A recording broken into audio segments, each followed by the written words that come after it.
Bismillahirrahmanirrahim. Assalamualaikum warahmatullahi wabarakatuh.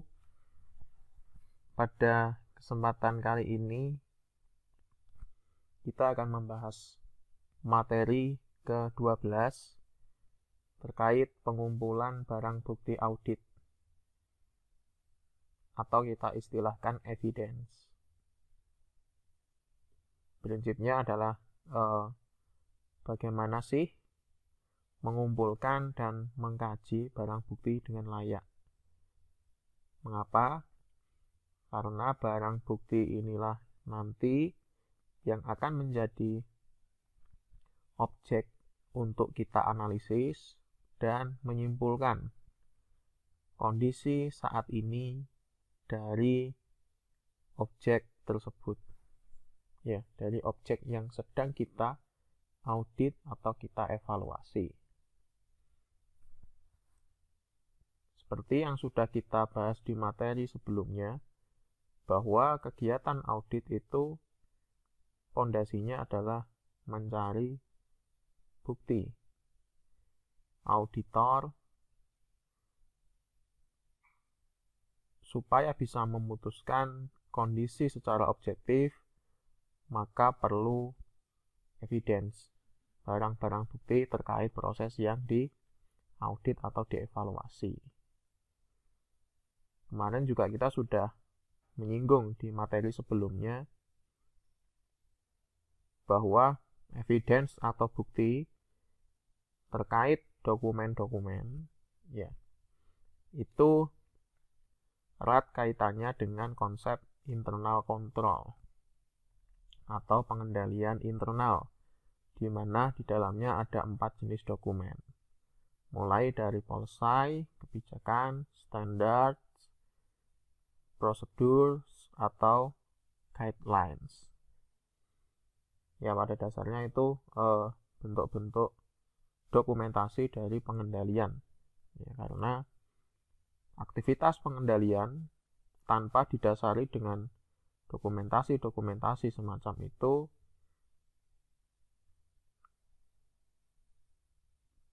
tidak bisa dijamin kekonsistenannya. Ya. Seperti yang juga sudah kita singgung, jangan-jangan beda orang, beda aktivitas. Nah, untuk mencegah itu supaya konsisten, maka perlu yang namanya policy, standar, prosedur, ataupun guideline. Sekarang kita akan membahas teknis ya. Bagaimana sih cara mengumpulkan barang bukti atau evidence. Berikut referensi yang saya gunakan. Referensi ini tidak terbatas hanya 3 ini saja ya.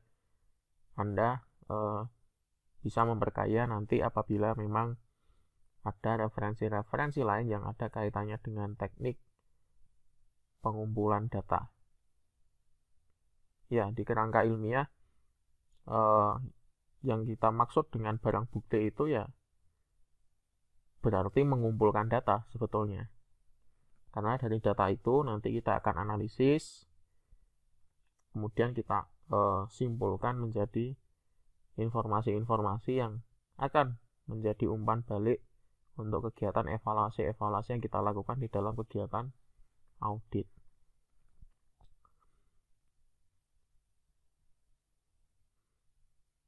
Ya, barang bukti audit bisa disebut dengan audit evidence. Di sini kita asumsikan bahwa audit itu pemeriksaan arsip yang bersifat sistematis. Ini sudah kita singgung juga ya di materi sebelumnya. Barang buktinya jelas berupa arsip atau dokumentasi. Dokumentasi itu bukan semacam foto-foto saja, bukan ya. Dokumentasi di sini lebih ke administratif ya. Ya, erat kaitannya dengan pengendalian internal terkait policy, standar, proses, ataupun guideline. Barang bukti didefinisikan sebagai informasi berupa fakta untuk membuktikan klaim. Ya. Fakta yang kita maksud di sini ya wajib ada dan bisa diamati oleh panca indera dari observer atau auditor atau evaluator. Itu berupa fakta berarti ya. Paling gampang ya dalam bentuk dokumen ya. Dalam bentuk suatu yang bisa dibawa dan dianalisis oleh tim auditor. Membuktikan klaim ini maksudnya adalah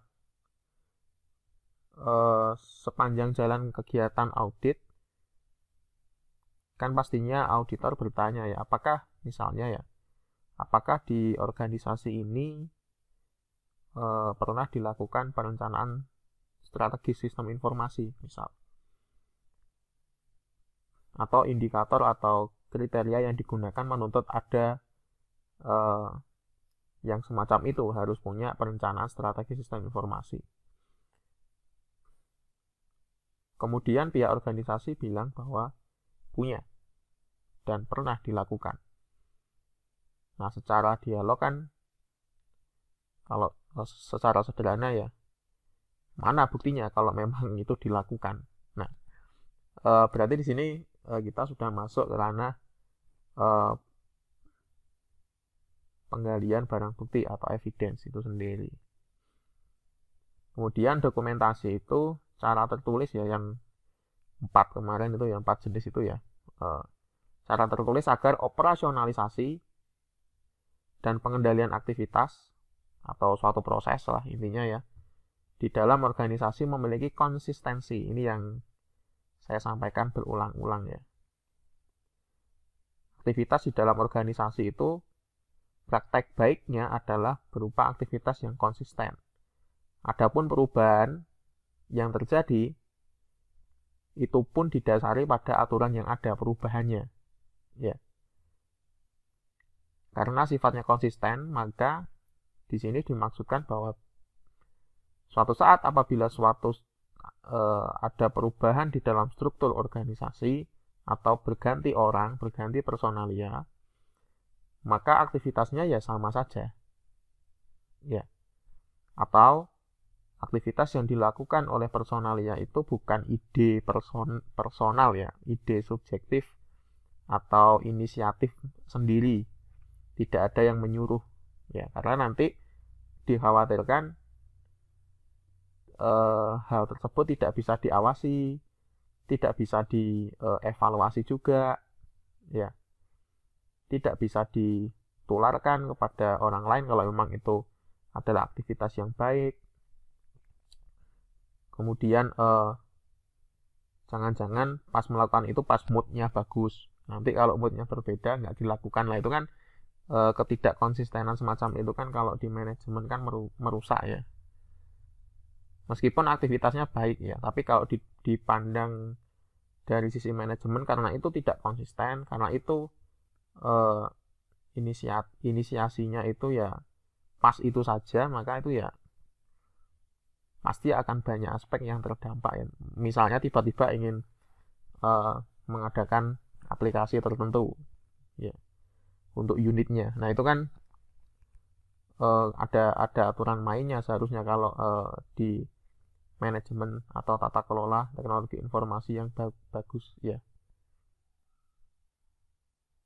Wong barusan bulan kemarin tidak ada kehendak apa-apa kok tiba-tiba bulan ini kok ingin mengadakan atau mengimplementasikan suatu sistem informasi. Nah, itu kan namanya kekonsistensiannya tidak terdeteksi ya di situ ya. Tidak bisa ditebak. Nah, itu praktek yang kurang bagus di dalam manajemen teknologi informasi.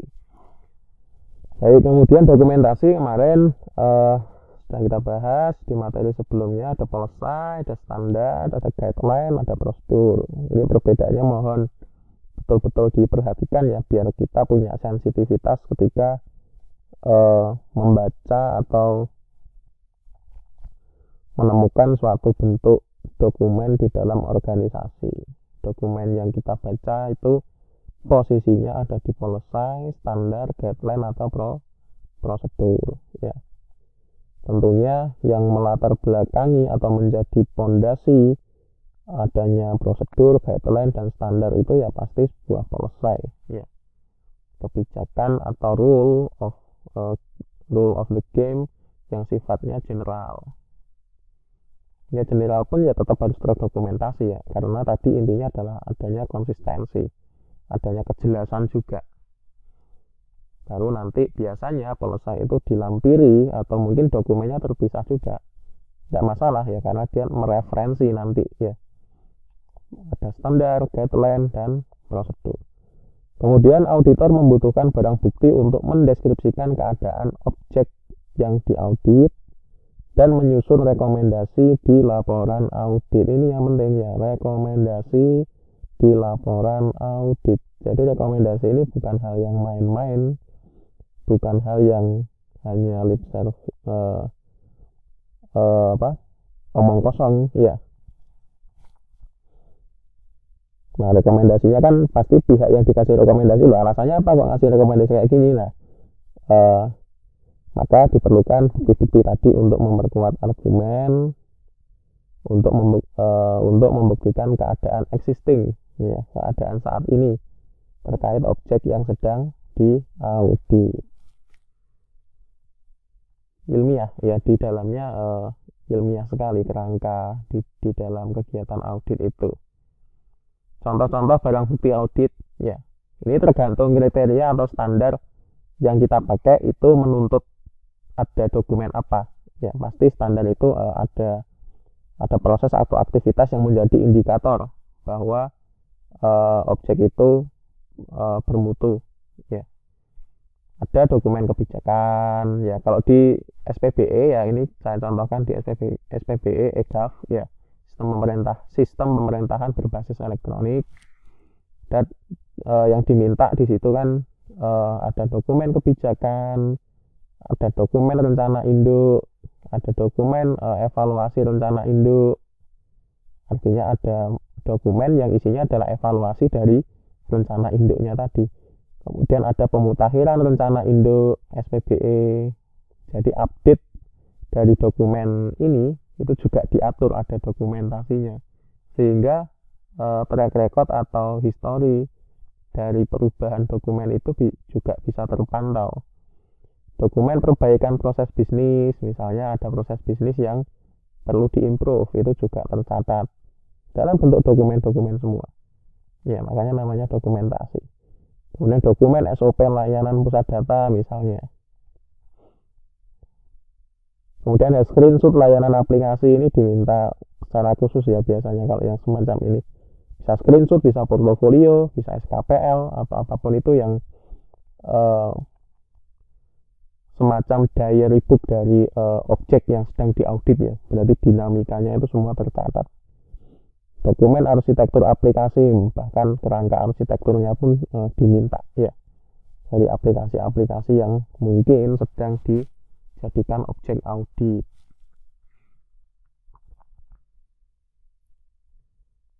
Ini contoh ya, kita belum membahas COVID ya, tapi di sini sebagai gambaran awal saja ya, bahwa di COVID itu sebenarnya ada kurang lebih ya, kalau tidak salah ada 37 proses ya, ada 37 proses,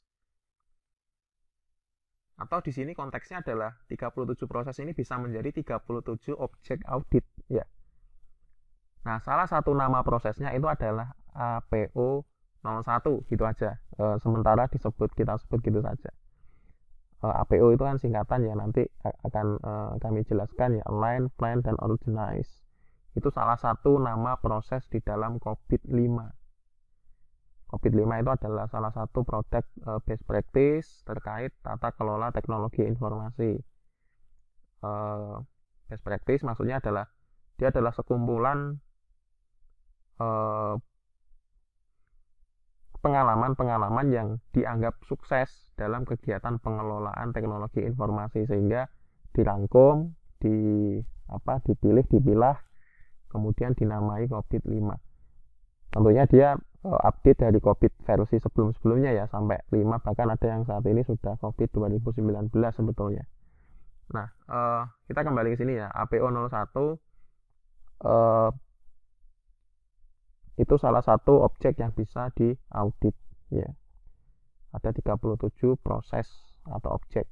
Itu untuk memudahkan si pemakai kerangka kerja COVID-5 ini juga sih ya.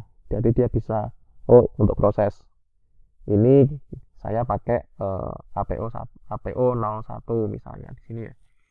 Proses yang ini saya patokannya pakai APO 02. Nah, APO 01 ini pada level 1 kan seperti yang kita bahas ketika di capability maturity model ya, di materi 2 atau 3 materi sebelumnya ya.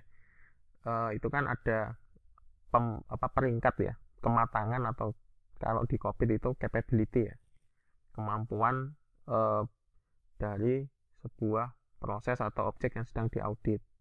Levelnya level 0 sampai level 5 ya. Nah, untuk level 0 pasti ya kita nggak usah banyak kriteria, intinya semua nggak ada ya. Kita biasanya memulainya itu dari kriteria level 1. Nah, di sini level 1 si COVID-5 di APO 01 ini menuntut ya, ada beberapa work product ya. WP itu work product, atau sementara kita sebut saja sebagai evidence lah, yang dituntut untuk ada supaya si APO 01 ini bisa melewati yang namanya level 1 atau memenuhi level 1 ya. Apa saja yang diminta, misalnya ini saya random saja ya, ada evidence yang dikodekan ya. Sementara kita sebut ini evidence ya, APO 01 WP1, dikasih kode semacam itu. Ini sebenarnya adalah kan APO 01 kan proses. Nah, di dalam proses itu ada sub-sub kegiatan yang harus dilakukan oleh organisasi kalau dia memang patuh dengan apa yang ditentukan di APO 01. Nah, kegiatan-kegiatan ini kan untuk membuktikan bahwa kegiatan itu ada, kan seperti prinsip awal tadi ya, kan nggak hanya sekedar Anda melakukan APO 01 WP1 enggak ya, melakukan. Nah, terus mana buktinya? Nah, itu makanya mengarah ke ketersediaan dari bukti ya, atau dokumen yang terkait dengan kegiatan tersebut. Di sini misalnya APO 01 WP1 kegiatannya adalah harus ada IT related policies. Deskripsinya policies and or operating practices or standards that reflect IT operations and accountabilities. Deskripsinya semacam ini ya. Berarti artinya adalah organisasi itu paling tidak memiliki dokumen-dokumen kebijakan yang lengkap ya, terkait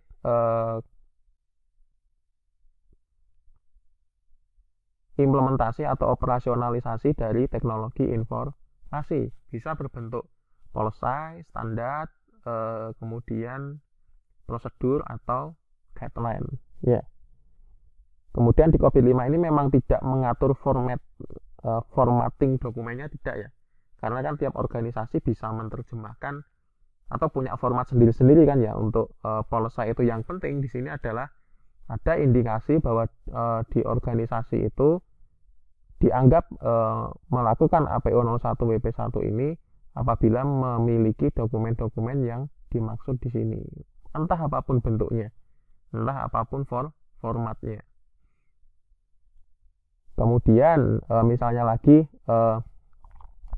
di WP5 ya, aktivitas WP5 definition of organization structure and function. Maksudnya adalah part of the IT management framework related to IT organization ya. Di sini adalah ada pendefinisian job desk ya, dan struktur organisasi yang jelas terkait manajemen TI ya, dan segala hal yang terkait dengan implementasi teknologi informasi. Sederhananya adalah ada pendelegasian wewenang ke dalam bentuk sebuah struktur organisasi oleh organisasi itu sendiri ya. Ada tim tersendiri yang duduk di dalam struktur organisasi TI. Nah, itu ada nggak dokumennya? Nah, kemudian Nih, misalnya WP8. Definition of IT related rules and responsibilities. Ini adalah TUSI ya, pembagian tugas dan fungsi. Kita biasanya di COVID itu memang memakai hierarchy metrik ya untuk menjelaskan sebuah struktur organisasi. Kenapa? Karena struktur organisasi kan kalau divisualisasikan kan bisa macam-macam ya. Nah, ini untuk mengeneralisasi, untuk bisa dibaca ke dalam tanpa terpatok oleh bentuk bagan atau visualisasi tertentu, biasanya memang lebih mudah kalau kita mendefinisikannya ke dalam hierarchy metrik. Siapa di suatu peran itu bertindak sebagai responsibilities, sebagai akuntabel ya, pimpinan ya di aktivitas itu. Responsibilities itu adalah orang yang mengeksekusi aktivitas itu, siapa yang bertanggung jawab, consult dan inform. Nah ini nggak peduli ya struktur organisasinya kayak gimana ya, pokoknya ada pembagian roles ya, peran dan tanggung jawab yang jelas terkait manajemen TI-nya atau terkait aktivitas-aktivitas yang terkait tata kelola atau manajemen TI. Begitu seterusnya ya, sampai dicek semuanya. Kalau memang terpenuhi semua, maka memang level 1 ini terpenuhi. Seperti itu memang COVID-5. Kemudian kita nanti bisa beranjak ke level 2, kita baca lagi kriterianya, menuntutnya harus ada apa di dalamnya. Ya. Oh ternyata level 2 tidak terpenuhi misalnya kriterianya, oke, berarti stop sampai di situ. Si APO 01 yang ada di organisasi itu cukup mencapai level 1 untuk kondisi saat ini ya. Padahal misalnya idealnya harapannya ingin mencapai level 5, berarti masih jauh banget ya. Ada level 2, ada level 3, ada level 4, ada level 5. Nah bagaimana itu rekomendasinya biar bisa lari sampai ke level 5 ya. Jadi memang satu persatu gitu untuk mencari bukti di dalam proses audit atau evaluasi, atau bahkan mungkin self assessment ya, atau audit internal itu juga sama caranya semacam itu. Jadi ada kriteria semacam ini, kita jadikan patokan ya. Berarti ini kan kalau di konsep evaluasi yang menurut Granholm dan Goldfull kan kriteria base ya, evaluation ya, karena kriterianya sudah ada semua. Auditor tinggal membaca ini ya, tidak perlu menghafal untuk bagian ini karena banyak sekali ya, ada 37 proses. Ini pun baru level 1 ya, APO 01 levelnya level 1, belum level 2, belum level 3. Yang terpenting adalah nanti ketika kita membahas ini tentang COVID ya, Anda tahu konsepnya, cara mekanismenya untuk melakukan assessment itu kayak gimana. Kalau kriteria ya menyesuaikan prosesnya, nanti yang APO berapakah atau mungkin ada proses lain, itu berubah-ubah sesuai dengan proses yang akan kita audit. Kebetulan ini APO 01 seperti ini ya isinya. Oke, kemudian semacam tadi ya gambarannya. Kita bahas kualitas barang bukti audit ya. Jadi biasanya barang bukti yang kita temukan itu antara satu organisasi dengan organisasi yang lain itu bentuknya bisa berbeda-beda meskipun objeknya sama ya. Misalnya taruhlah kita ingin membuktikan apakah organisasi ini memiliki master plan TI atau tidak. Organisasi A bilang punya, organisasi B bilang punya misalnya ya, ini untuk comparing saja. Ternyata dari sisi bentuk dokumen organisasi A formattingnya lebih bagus ya, formatting ya ini ya, bentuk visualnya, kemudian dan tebel ya. Kemudian di organisasi B ya apa adanya seperti makalah biasa gitu ya, tipis misalnya. Tapi itu sama-sama diklaim oleh mereka itu sebuah dokumen perencanaan strategis TI misalnya. Nah kita sebagai auditor perlu tahu juga apakah dokumen-dokumen yang ditunjukkan itu tepat sesuai dengan apa yang diinginkan oleh kriteria atau standar yang kita pakai untuk mengaudit atau tidak. Di sini dibagi menjadi 4 kriteria ya.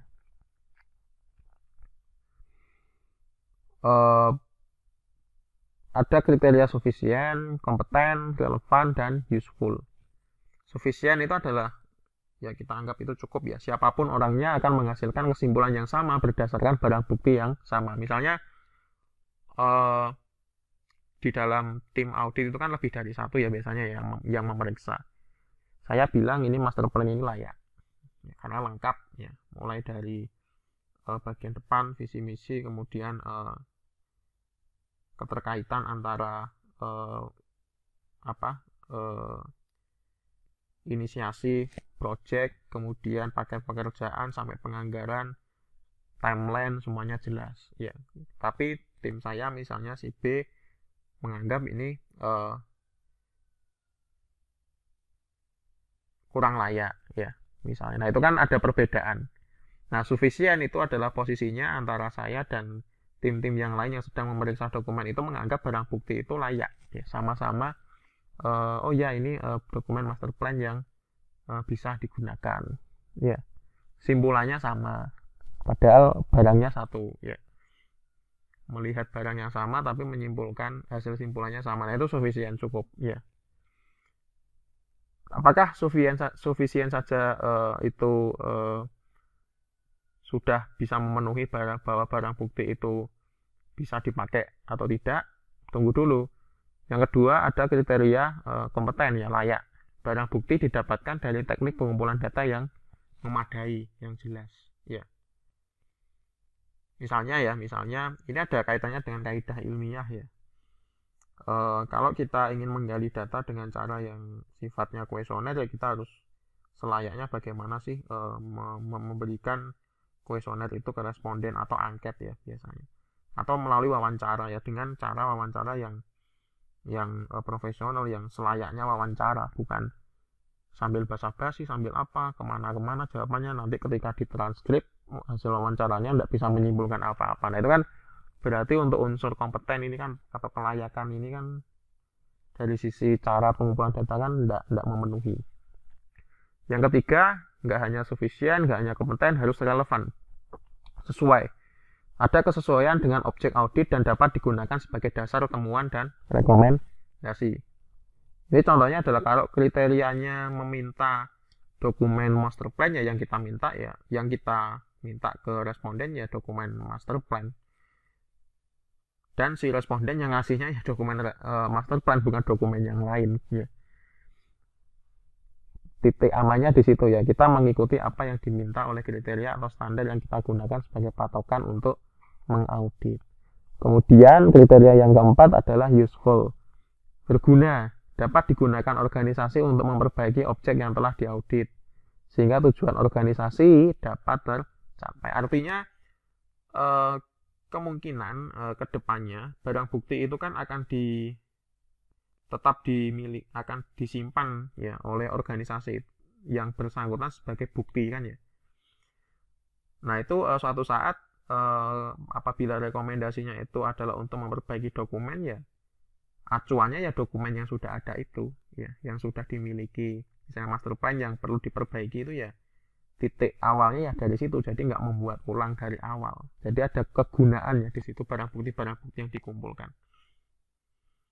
Jangan sampai barang bukti yang dikumpulkan itu barang bukti sepele yang sebenarnya itu nggak ada pun juga nggak masalah gitu ya. Berarti kan dari sisi metode kelayakan itu kan udah nggak beres ya, sehingga dari sisi kebergunaannya, usefulness-nya pun juga nggak ada gunanya. Itu ngapain digali, sulit digali ya. Misalnya kuesioner 100 karyawan, kemudian untuk mendapatkan respon dari mereka sulitnya setengah mati ya intinya.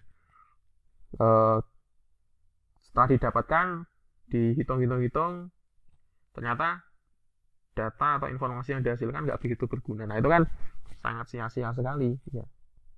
Ngapain kemarin ngambil data pakai kuesioner segala, mungkin pertanyaannya yang nggak nyambung atau apa. Nah itu berarti barang buktinya itu kurang useful ya, kurang berguna ya. Hasil jawaban dari kuesioner itu ya barang bukti juga ya, bisa sebagai barang bukti juga ya. Jadi tergantung ya teknik pengumpulan datanya kayak gimana. Kemudian jenis barang bukti berdasarkan cara mendapatkannya dibagi menjadi dua, ya. Ada yang jenisnya adalah direct evidence dan ada indirect atau circumstantial evidence. Direct evidence itu auditor tidak menaksir, mengira-ngira, tidak perlu memakai penalaran logis atau melihat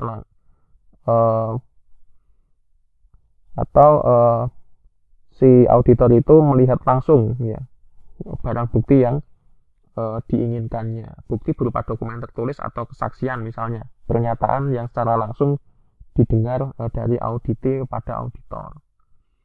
Kemudian ada intinya adalah di sini bukti primer lah ya, direct evidence itu ya.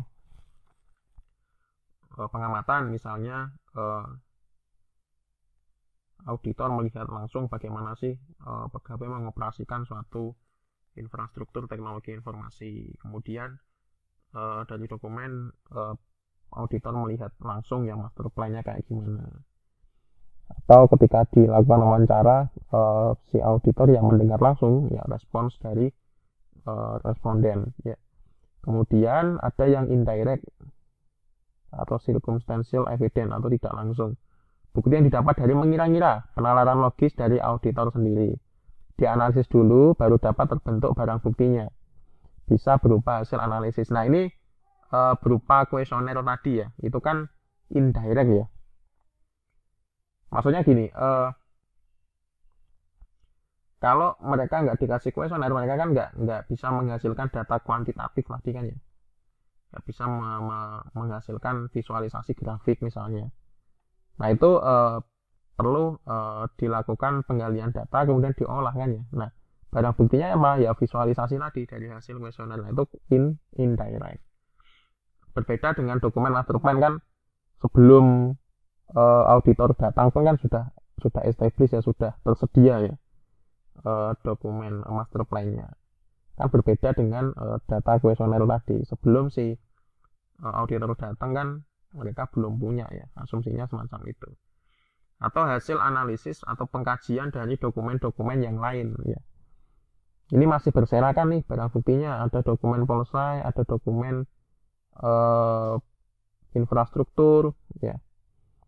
Atau kita ingin mencari gap-nya antara dokumen master plan 5 tahun lalu dengan saat ini, kondisi saat ini itu kayak gimana gap-nya. Mereka belum punya nih. Nah, kita analisis ya sehingga nanti ada semacam barang bukti bahwa oh ini kegiatan master plan-nya baru tercapai 50% saja. Siapa yang mengolah itu? Tim auditor ya, karena ketika tim auditornya datang itu belum tersedia informasi atau data yang semacam itu. Mereka harus menggali, membandingkan ya kondisi awal 5 tahun lalu terkait perencanaan TI-nya dengan yang saat ini. Yaitu yang indirect ya. Ini beberapa contoh yang pernah dilakukan oleh Filkom bersama mahasiswa sistem informasi ya, praktek langsung melakukan penggalian data di sebuah pemerintah kota ya, audit terkait sistem pemerintahan berbasis elektronik. Yang mereka melakukan teknik wawancara, observasi, penyebaran kuesioner ya, kemudian mereka juga melakukan analisis praktek langsung intinya pada mata kuliah tata kelola teknologi informasi. Baik, kemudian ini contohnya yang indirect ya. Jadi ada dokumen ikhtisar ya atau review hasil wawancara. Ini kan kalau audit bukan audit tim auditor yang melakukan kan nggak mungkin ada ya dokumen semacam ini. Dan ini bisa dijadikan bukti, tapi prosesnya adalah si tim auditor ini harus melakukan analisis dulu ya, sehingga nanti dijadikan sebuah informasi atau data kualitatif yang bisa dijadikan argumentasi atau bukti yang menunjukkan suatu kondisi yang diinginkan oleh kriteria atau standar di dalam audit. Ini kan kalau bukan tim auditor kan nggak punya ya organisasi dokumen semacam ini. Intinya apa? Intinya dari barang bukti direct dan indirect itu saling melengkapi ya. Dua-duanya harus ada. mungkin ada kondisi-kondisi yang memang tidak bisa dipaksakan ya. Misalnya untuk membuktikan apakah suatu aktivitas itu terjadi di organisasi atau tidak, dengan kondisi si organisasi nggak menyadari bahwa aktivitas itu sebenarnya terjadi. Ya, tapi karena dengan penggalian data, wawancara, eksplorasi, ya tim auditor menemukan ya, menganalisis bahwa proses ini terjadi sebetulnya, tetapi mereka nggak sadar. Ya gara-gara nggak sadar itu maka bahkan aturan pun belum ada, tapi sebenarnya sudah mereka lakukan. Nah ini kan informasi penting ya untuk umpan balik hasil audit nanti. Rekomendasinya kan sebenarnya sudah dilakukan ya aktivitas X ini, tapi tinggal diformalisasi, artinya perlu ada selesai standar, deadline atau prosedur yang mengikat aktivitas ini sehingga nanti bisa konsisten. Ya. Sehingga mereka ya melakukan itu dengan sadar gitu ya personalianya. Jadi semacam itu indirect evidence-nya, ada proses penalaran yang atau analisis yang lanjutan yang dilakukan oleh tim auditor. Kemudian berdasarkan bentuknya ada yang physical, testimonial, documentary, dan analytical. Tadi kan yang pertama kan terkait positioningnya adalah dia langsung bisa ditemukan atau tidak. Ya, ini yang berdasarkan bentuknya ada bukti fisik berupa orang, kejadian, properti, gambar, peta. Biasanya didapatkan dengan cara observasi. Ya, perlu diperkuat dengan dokumentasi atau observasi berkelompok. Ya, observasi itu pengamatan ya, pengamatan dengan panca indera. Beda nanti dengan bentuk-bentuk yang lainnya. Kemudian ada testimonial evidence berupa jawaban dari responden melalui wawancara interview. Dan masih perlu disimpulkan karena belum jelas ide pokoknya. Karena wawancara itu kan biasanya ingin mengcapture, memotret banyak aspek ya, sehingga pertanyaan yang diberikan juga kadang banyak ya, sehingga itu kan nanti perlu ditata ulang ya ketika ingin menganalisis itu. Kemudian ada documentary evidence berupa surat, perjanjian, kontrak, atau dokumen bisnis. Pengendalian dokumen yang baik menentukan kualitas dokumen, artinya dokumen-dokumen tadi ya, misalnya kebijakan ini ada tidak, ada, ini buktinya, prosedur ini ada tidak, ini dokumen SOP-nya ada. Ya, jadi dokumentari itu hal-hal yang sifatnya tertulis ya. Kemudian itu berbeda ya dengan physical tadi ya. Bukan berarti kalau dokumen kebijakan itu dari kertas diketik kemudian itu masuk ke physical, enggak. Physical itu maksudnya yaitu ya berupa orang, kejadian, properti, gambar atau peta ya. Kalau yang dokumenter ini berupa surat, perjanjian, tertulis ya ininya. Kemudian ada analytical evidence, itu yang saya singgung tadi ya ketika wawancara. Ya, kan nggak bisa ya kita pakai langsung ya hasil wawancaranya, kita perlu mengolahnya, atau ketika kita membagikan kuesioner itu kan informasinya masih raw, masih mentah ya. Nah, itu perlu kita lakukan perhitungan, kita perlu lakukan analisis, kemudian kita bikin sebuah laporan tentang survei atau wawancara tadi. Nah, itu namanya adalah analytical evidence ya. Kalau testimonial tadi kan masih raw ya, masih mentah ya. Dan itu perlu ditranskrip, perlu dibuktikan dengan visualisasi, rekaman, foto ya misalnya. Nah, itu testimonial evidence. Kalau analytical itu adalah tindak lanjut ya dari kegiatan pengumpulan data yang sifatnya raw, masih mentah. Laporan hasil analisis biasanya. Nah, oke, jadi ada 4 ya, physical, testimonial, documentary, dan analytical. Kemudian barang bukti itu juga ada yang ya terkait kelayakan tadi ya. Ini contoh saja ya. Ada beberapa aspek yang perlu kita perhatikan ya. Dari material relevansi isi ya. Relevansi isi, objektivitas, sumber barang bukti atau eviden, kemudian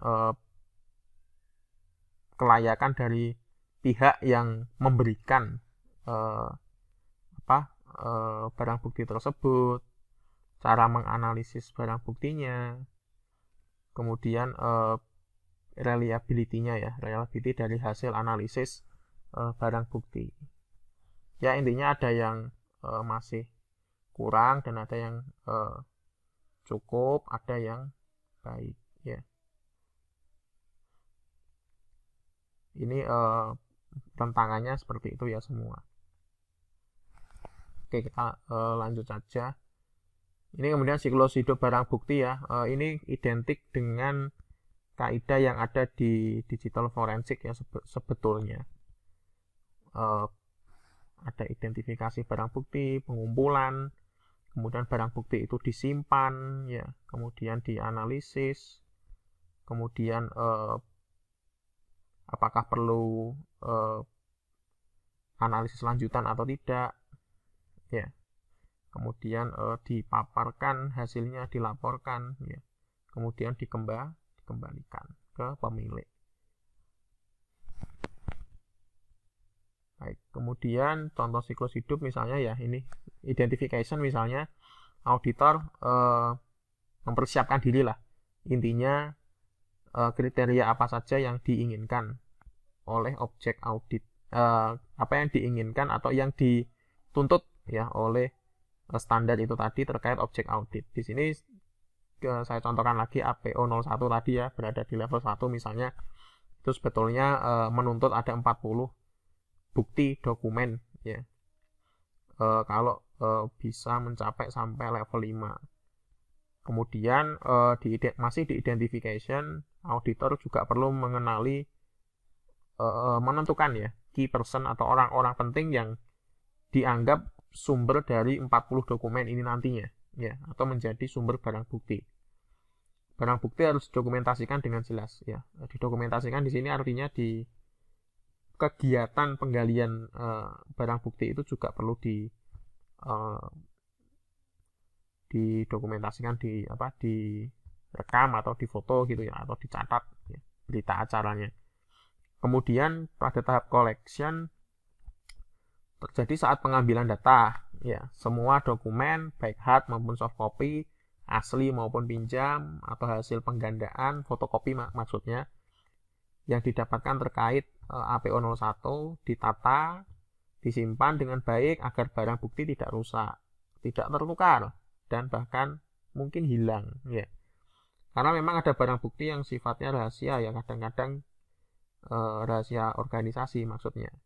Sehingga kita sebagai auditor itu hanya memperoleh salinan, itu pun tidak lengkap ya. Tapi itu kan sudah diperkuat dengan proses pengamatan ya. Pengamatan secara subjektif dari auditor sendiri. Dan mungkin hasil transkrip wawancara, nah itu cukuplah sampling dokumen yang rahasia itu tadi, beberapa bagiannya saja sudah cukup misalnya. Nah intinya adalah supaya tidak rusak ya, tidak tertukar atau tidak hilang. Kemudian ada initial preservation storage terjadi setelah pengambilan data. Dokumen baik hard maupun soft copy yang didapatkan terkait kinerja APO 01 disimpan pada tempat yang layak, dimungkinkan akan menjadi lampiran pada dokumen laporan audit ya. Jadi ketika melaporkan itu ya semua eviden dilampirkan ya, semacam kayak mau membuktikan suatu kasus perkara gitu ya, tetapi kan di sini kan konteksnya audit ya, bukan kehakiman. Kemudian ada analisis, dokumen diperiksa apakah sudah lengkap atau sesuai dengan standar yang harus dipenuhi pada APO 01 ya, maksudnya ini, maaf ya. Ini dokumen perlu digandakan atau tidak. Kalau memang bukti-buktinya itu dirasa perlu digandakan ya digandakan. Oke, kemudian ada post analysis preservation storage, dokumen dikembalikan ke posisi semula di tempat penyimpanan ya setelah dianalisis. Kemudian ketika analisis dokumen menjadi tidak terurut ya, Ya, ininya sepertinya mirip kayak digital forensik ya. Ya kadang kami dari tim Filkom pengalaman itu pernah mengalami yang namanya manajemen barang bukti itu agak kacau ya. Dan itu memang pengalaman ketika awal-awal dulu. Memang di awal itu nggak terasa ya, tapi baru terasa dampaknya itu ketika di akhir-akhir itu ya, ketika menata itu, wah ini dokumen ini di mana buktinya, di folder mana, ya di drive mana. Nah itu sehingga butuh ekstra butuh usaha ekstra ya untuk menata ulang dokumen-dokumen tadi. Nah, siklus ini membantu sebetulnya tim audit supaya disiplin dari awal ya untuk memperlakukan barang bukti. Oh, ini filenya masih di bawah si A, yang bagian ini masih di bawah si C. Wah, itu ketika di akhir itu bingung ya untuk mengumpulkan. Padahal itu penting untuk momen untuk memberikan argumen yang paling penting saat itu.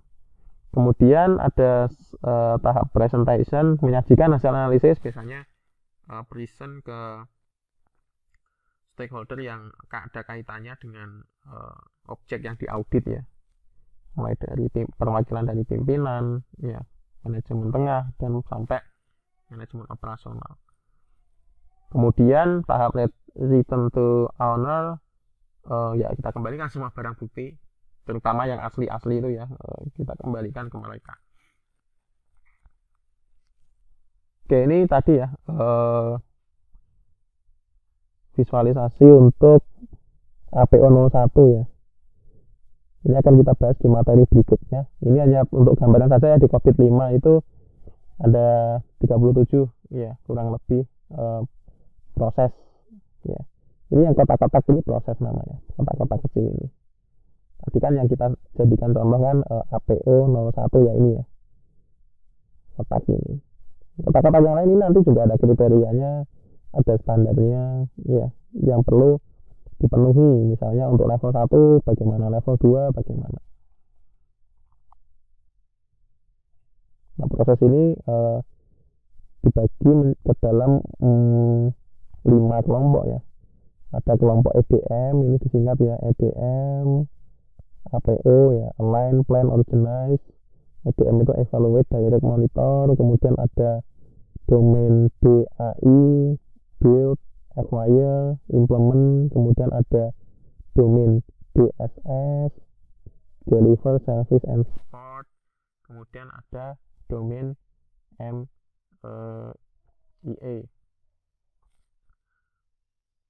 Ada 1, 2, 3 ya. Jadi pembagian domain-domain ini ya untuk memudahkan pemakai kerangka kerja ini sih ya. Mana sih wewenangnya manajemen, mana yang wewenangnya pimpinan strategis ya. Ini nanti kita jelaskan ya, khusus di materi selanjutnya terkait pengantar COVID-5. Oke, kemudian cara pengumpulan barang bukti, kalau dari sisi bentuk, dari sisi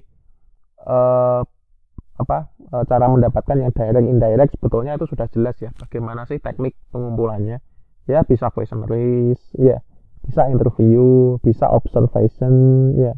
Observation itu pengamatan biasanya kalau di referensi bahasa Indonesia. Pengamatan itu jangan disamakan dengan wawancara loh ya. Wawancara itu kan tanya jawab ya. Pengamatan itu kan Anda secara langsung melihat aktivitas yang direncanakan untuk diamati ya. Jadi ya bukan tanya jawab, bukan meminta barang bukti, itu bukan pengamatan. Itu yang melihat suatu kejadian, itu namanya pengamatan. Misalnya ketika Anda melakukan evaluasi jenis dari what strategies itu IS in use misalnya. Nah, itu kan melibatkan responden atau user ya. Misalnya user itu sedang melakukan operasionalisasi melewati aplikasi tertentu. Nah, itu Anda amati ya, bukan Anda tanya-tanya, Anda amati, Anda lihat itu kayak gimana. Kemudian nanti akan muncul catatan-catatan di notes Anda, di protokol observasi Anda. Nah, di protokol atau di lembar observasi itu sudah ada targetnya, apa saja yang harus diamati ya. Jadi bukan kosongan atau pasif gitu, enggak ya. Pengamatan itu ya Anda betul-betul mengamati secara serius. Kemudian kalau dokumen review ini ada dokumen tertulis yang tadi ya bentuknya polsai atau laporan-laporan yang dimiliki oleh organisasi, kemudian dianalisis atau dikaji sesuai dengan sudut pandang auditor ya, makanya namanya kajian dokumen, beda dengan observasi ya. Dokumen review itu kadang disebut dengan pencermatan ya, pengkajian atau analisis dari dokumen-dokumen yang sudah established, established itu maksudnya sudah dimiliki oleh organisasi itu ya. Ini Pak, saya punya master plan dokumennya, ini saya punya kebijakan terkait tata kelola TI, ini saya punya dokumen standarisasi infrastruktur. Nah itu kan selain diminta, kita kan juga perlu mencermati itu ya kan ya, isinya, substansinya kayak gimana. Nah kegiatan mencermati dokumen-dokumen tersebut itu namanya dokumen review ya, pencermatan dokumen atau pengkajian dokumen.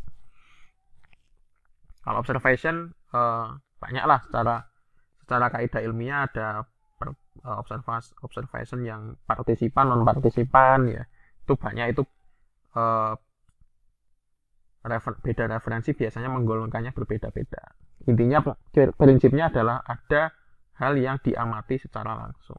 Kemudian ada interview yang struktur dan semi terstruktur atau yang betul-betul tidak terstruktur. Itu juga beda referensi, beda mengelompokkannya. Intinya adalah ada proses tanya jawab di situ, ada respons langsung yang diberikan oleh responden terhadap pertanyaan-pertanyaan yang diberikan kepadanya. Kalau questionnaires itu kan self administrated ya, maksudnya adalah tidak ada campur tangan dari auditor ya. Jadi maksudnya campur tangan itu adalah yang menanyai itu ya kuesionernya ya, bukan di-drive oleh yang membuat kuesioner atau yang mengaudit, enggak. Ini ada kuesioner, silakan diisi sesuai dengan petunjuk ya. Biasanya kenapa kok kita perlu kuesioner? Mungkin karena respondennya butuh banyak dan secara efisiensi kita bisa mengkuantifikasi jawaban-jawaban mereka atau kodifikasi ke angka-angka tertentu dan lebih cepat ya kalau dengan menggunakan kuesioner. Kalau interview kan pertimbangannya adalah ingin mendapatkan informasi selengkap atau sedalam mungkin tapi dengan responden yang sesedikit mungkin ya. Makanya bisa ya dengan interview. Cara pengumpulan yang paling bagus yang mana ya? Semua dilakukan ya, karena di dalam konsep evaluasi atau audit itu kan semakin banyak eviden, semakin banyak sudut pandang kan semakin bagus ya.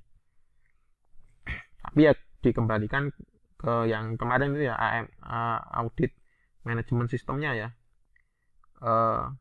Jadwal yang tersedia kapan, orang yang tersedia berapa, anggarannya berapa ya. Kalau bisa dipolkan semua ya semua dilakukan ya, tetapi kan manajemen itu muncul karena ada keterbatasan ya, entah di keterbatasan waktu, entah di keterbatasan resource ya, entah di keterbatasan tim ya. Makanya perlu ada penyelarasan di situ ya. Oke, mungkin untuk bagian ini kita cukup kuesioner saja, bagian ini kita harus ada pengamatan nih selama seminggu misalnya. Nah itu disesuaikan dengan kebutuhan atau keadaan dari AMS-nya, audit management system-nya, yang dimiliki oleh organisasi atau tim auditnya. Baik, kemudian di dalam pengumpulan barang bukti ada teknik sampling ya. Ini tidak perlu kita bahas secara mendetil di sini. Artinya adalah diperbolehkan ya kita melakukan sampling dokumen. Misalnya dokumennya terlalu banyak memang di organisasi itu, ya nggak semua harus kita minta ya, kita harus sampling beberapa bagian saja, dan itu apabila dirasa cukup ya sudah ya. Nah pemilihannya misalnya responden juga ya, responden misalnya di organisasi karyawannya banyak, kemudian kalau gitu kan kita bisa teknik sampling aja, kita beberapa karyawan misalnya 100 karyawan saja. Nah untuk memilih sampelnya itu bisa purposif Artinya dengan sengaja kita pilih ya, kamu gitu ya. Atau saya mintanya barang bukti dokumen ini di list gitu ya, kemudian nanti diambilkan, atau mungkin dipanggilkan orang yang bersangkutan untuk jadi responden. Itu purposif ya. Ada juga yang random ya.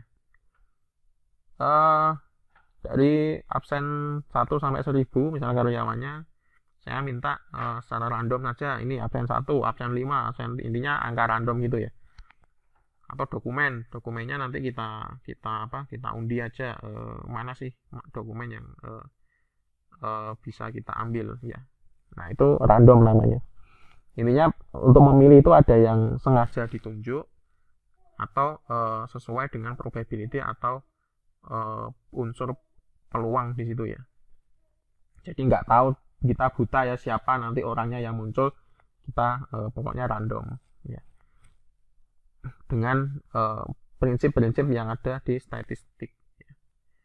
Oke, seperti itu materi yang ke-12 kali ini. Mohon maaf apabila ada kekurangan. Saya akhiri. Wassalamualaikum warahmatullahi wabarakatuh.